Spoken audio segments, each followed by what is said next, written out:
And this car, my friends, is a wow car. This video is all about the comparing and contrasting of both GT40s. Thanks, Chris. We wholehandedly stole a GT40. I'm gonna skip my breaks, I'm gonna make mistakes. I'm gonna skip my breaks, I'm gonna make mistakes. I'm gonna skip my breaks, I'm gonna make mistakes. Look at beautiful stars, I wanna drive a faster car.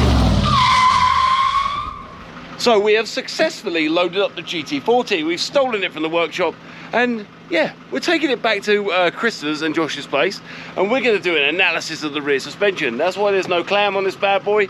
We're going to get it back. See you there.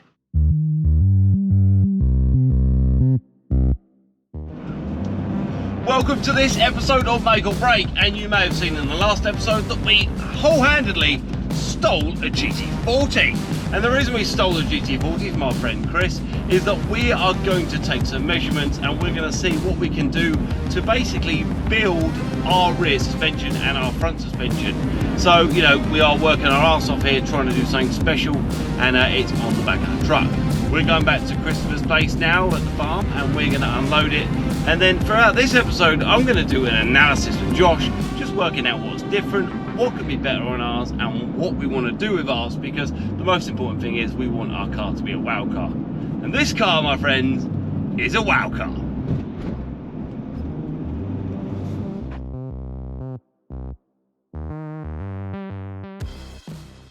Hi guys, and welcome to this episode of Make or Break. The car has been off the truck and we have successfully stolen Christopher Dyer's GT40. This is a Southern GT number 7 of the chassis number variety. So obviously this is one of his first cars that he built, and it is something special, isn't it? Yeah, it's a real lovely, cool piece of kit. I mean, you got to take your hat off to him. I know he's had a lot of years' experience, but I mean, this is almost as close, I think, to a real GT40 as you're going to get as far as a recreation is concerned.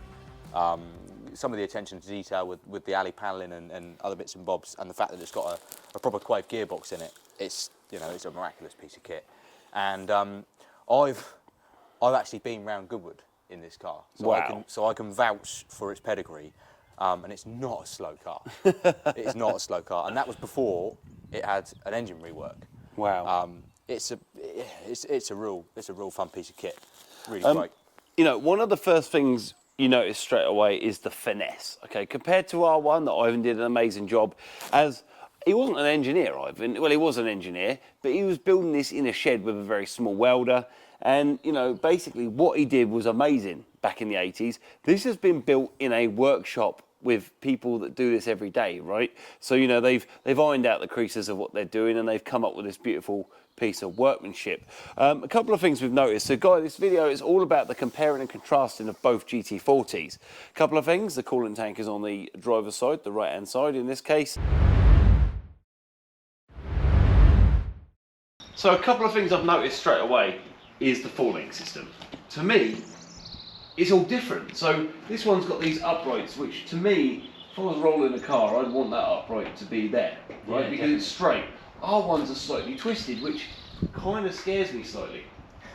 Well, our ones are inboard at Yeah. the bulkhead, and then they follow out. The reason why the ones on our GT40 are like that is because of the position of our trailing arms, our upper trailing arms. On this car, the upper trailing arms angle inboard. Yeah. And on our KBA, our upper trailing arms travel outboard, which means that basically this brace and this trailing arm are the other way around. Yeah. So if we can try and refigure, You know, what we might do is we might find out that that's fine. We might find that it's completely safe, and that may be okay, but we want to really be ending up with something that is as good looking as this, because this car is absolutely stunning. Even from this bracketry on the rear, and this bracketry here on the rear, I know it's very simple and it's just designed to hold the rear clamshell, but it just looks so good, right? yeah, it's minimalistic, isn't it? You know, it doesn't need to be fancy. It doesn't need to be sort of in your face. Like you say, it's just serving a purpose. It's just holding the rear clamshell, but it's so simple. Yeah. You know, that's kind of the beauty of these things, is the simplicity of it. A couple of things that we're going to have to be very mindful of here, guys, is that on our one, we have a Renault UN1, okay? So most people would come straight to this car and say, right, we need to copy all the measurements on this car, right? So you'd be like, cool, our engine, our wheels are here in relation to the body, etc. But our drive shafts might be in a different position on our UN1 than they would be on this quafe box, which I could be wrong. We know it's something we have to measure, but we are going to have to be a bit over the top of our measuring and double and triple checking. Yeah. Christopher Dyer has allowed us to steal this car while he's away for a week. We got 10 days with it, and we got 10 days of working our asses off to see if we can replicate as much as we can. A lot of the stuff we've got is very similar. So the shoehorn part, which goes underneath our transmission, is not as pretty, but it is very similar. The way our shocks mount is also very similar.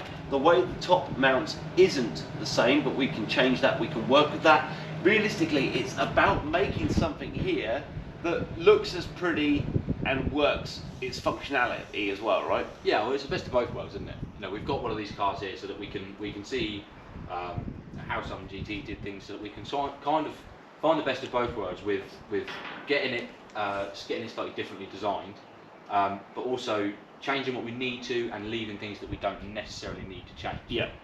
Yeah, you're right. We could just go, right, we're going to measure everything and we're going to copy it, but that's not very original. We've already got a lot of good stuff. And like you just touched on, we've got a different gearbox. Yeah. And our gearbox, right from the off, is rear mounted.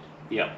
The gearbox mounts are almost on the tail of the box. Yeah. So although we can reconfigure the back end of our chassis so that we can have something similar to this, it is still going to need something to come back to brace the gearbox mounts to. Yeah. So it's not going to be identical. You know, but we can make it look a whole lot prettier. Because this is a Mark 1/2 and that's a Mark 3. Yeah. So certain things are going to have to be different, but it's just handy to have another one here. Yeah. I don't think there are many people that have built GT40s that have gone, hang on a minute, I know what we'll do, we'll just bring another one in. Thanks, Chris. But you know what? Straight away, the bundle of snakes. Okay, so I'm looking at this, and I really can see the fascination with making sure all the pipes are the same length. Okay, because these pipes, I think, are. You can see that some pipes are made longer. Yeah. So that obviously that could have come in here and been really short, but I think the length of the pipe from start to end is supposed to be quite important. So I think someone really has gone to town here to make this very special. This is apparently a real Boss 302 engine, which is very, very good, very, very, very expensive. We've got an air gap intake manifold, standard, probably 750, 800 CFM carburetor on there. This one hasn't got air conditioning. Ours has. It could do with it. It could do with it. We're looking at this panelling, and it is gorgeous. It truly is beautiful, this panelling. And this is something that I think is going to be really important to replicate, because I think that makes it look like what you touched on earlier, a monocoque chassis, because these were aluminium chassis at the beginning, right? Yeah, the real GT40s were a monocoque. Yeah. So the idea of the alley panelling, obviously underneath that will be a space frame. Yeah. But the idea is you get the best of both worlds. Yeah. Something I like saying seems to be. You get the benefits of a tubular chassis, you get the benefits of a space frame chassis for weight. But then with the alley panelling, you sort of get that illusion when you lift the rear clam of it being a monocoque, which is what they were supposed to be. So it really is sort of dedication with going down the recreation route. Yeah. Making it look and sort of to give the customer that experience of having as close to a real GT40 as you can. Yeah. Certain aspects of the car obviously aren't going to be quite the same as a real one. You can't replicate things down to the nth degree. Yeah. But certain parts of the car, I should imagine the performance of the car, the way it feels, the way it handles, are probably better than what original would be. Yeah. Because the originals were built in the 60s, and this is a modern day recreation. So you've got modern day suspension and brakes, so on and so forth. So in certain aspects, this is probably better than the original. Yeah. These rear hubs. So this is the be all and end all of our GT40. Yeah. The other ones. Have you got the other ones to hand at all? Yes, I do still have them. See, my concern originally was that they were well built, they were functional, they did everything that you needed a rear hub to do. It houses a bearing, it allows it to be adjustable, but these are a piece of perfection. They are cast aluminium, or aluminum as you Yankee Doodle Day say, but this is the equivalent which Ivan has made, and I clearly and honestly think he has done a fantastic job. So when you look at the base here, the base is very similar. Okay, we've got a wide piece of aluminium with a stud through it. The base is steel with a stud through it, which is fine. The top part is fine, that's where our hub mounts and our wheel bearing is fitted, which is fine. And then we're going up the top, okay? So this one here has got a gap in the top, which would allow our top bar to go across. But on this one, okay, it's different, you see, because this one we've got a gap in the middle, on this one it is solid. Basically the same principle, so you'd have a bracket in here, I suppose, was that right?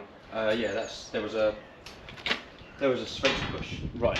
It just fitted that gap. Yep, got you. And the bolt pinched down. So we are very similar. So Ivan has done a very good job, right? Yeah, I mean, like you say, for a home-built hub, it's functional. It's the right measurements, it's Yeah. the right geometry, it allowed for adjustment. But like you say, you can go for an aluminium hub, and which we're going to go in for. one, and also you're going to get your unsprung weight down with an aluminium Yep. hub and assembly, which is another important thing, because as much as that worked, it's not particularly light. No, it's blooming heavy. So, and then let's just we've got our twin fuel pumps, which we're going to go with, and we're going to keep them on one side. I'm loving these glass fuel filter bowls. It's nice to see your fuel flowing, nice to see any bubbles or any crap in there, which is nice. This car has dual calipers, so for some reason, you know, these AP Racing, I believe they're AP Racing calipers, do have, are they AP Racing? High spec calipers on the rear. Although these are the hydraulic main calipers, they have a handbrake part, but they've actually got Brembo calipers on the front that are handbrake calipers only. Yeah. Which is quite cool, which I love it. Let's go round to the front and let's have a look at our front. If I can just give you that one for a second. What we're going to do, guys, is going to show you around the front here. Be careful with Chris's beautiful car. So, at the front, we have a big change. Okay, this car is very different at the front. But it's not a massive feat. It's not going to be too hard to get here, because this is all box section. This is all 1 inch square box section all the way around. That's clad in aluminium. And it allows us to use this panel here to get rid of our styrofoam, and we can use a nice piece of alloy and some nice box section to really give it that nice finish. But when you open the bonnet, there isn't a lot under it. You've got a nice battery, which is nice to be able to excessively get to nice and easily, as opposed to hidden near the engine. And then you've got your brake reservoirs, your slave cylinders, which the pedals on this one are mounted at the top, which is completely different. But going down to the trailing arms here, they are still adjustable steel trailing arms, anti-roll bar on the front, loads and loads to play with, an adjustable coilover, which is lovely, and an upper and a lower trailing arm. Aluminium hub with a steel bracket across the front that allows us to attach to our steering rack, sorry. Twin fans in the front with an aluminium radiator, horn and battery. I mean, my main concern is the scariness of cutting our front end off and building this, right? Yeah. Once we've got the front end cut off, and we've got ourselves a platform to build from on your car, to be honest, it shouldn't be too bad. No. It'd be nice to get underneath and see what they've done with the bottom of the chassis. Yeah. It's not going to be particularly easy. It might be okay if we can get the Escort moved and get it on the get it over the pit, and then I can get underneath it and look.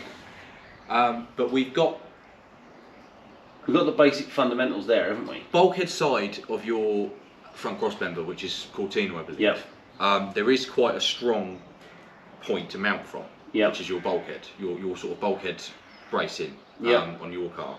So we can mount from there. Should we go and have a quick look at that? Yeah, can do. Let's go and have a look.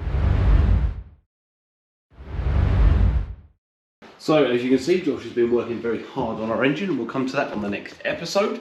Like we were saying on the rear, ours isn't very pretty, right? But look at it, it is there. Up to here is pretty goddamn good. All we're going to have to do is make this rear end look pretty and make it more functionable, which I don't see being a problem, do you? No, it shouldn't be too bad. It shouldn't be too bad.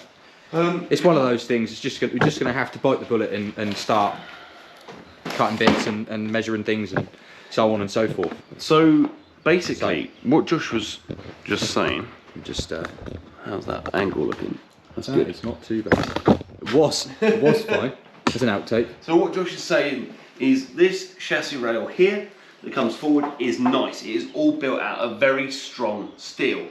What I am wanting to tell you is if this is built the way I think it is built, right, there may be the opportunity here to unbolt this from here and unbolt down here as well. And I think a lot of this can stay in place because we've got some very strong and sturdy top mounts. Yeah, this is what I was touching on. So, where your Cortina crossmember is bolted to at the top, where it's hung from, straight away that bar that goes through there is hidden by all of these ancillaries. It's quite a strong fundamental part of the car. It's well braced, it's well mounted, so there isn't too much reason why we can't make a front very similar to a Southern GT that mounts from here and comes down sort of through there. Exactly, and then we can get rid of these. It'll pick up your rads and you'll have a nice sturdy mounting point for some adjustable wishbones, top and bottom. 100%. And up here, what I noticed on the other one is this just comes across and then it goes here.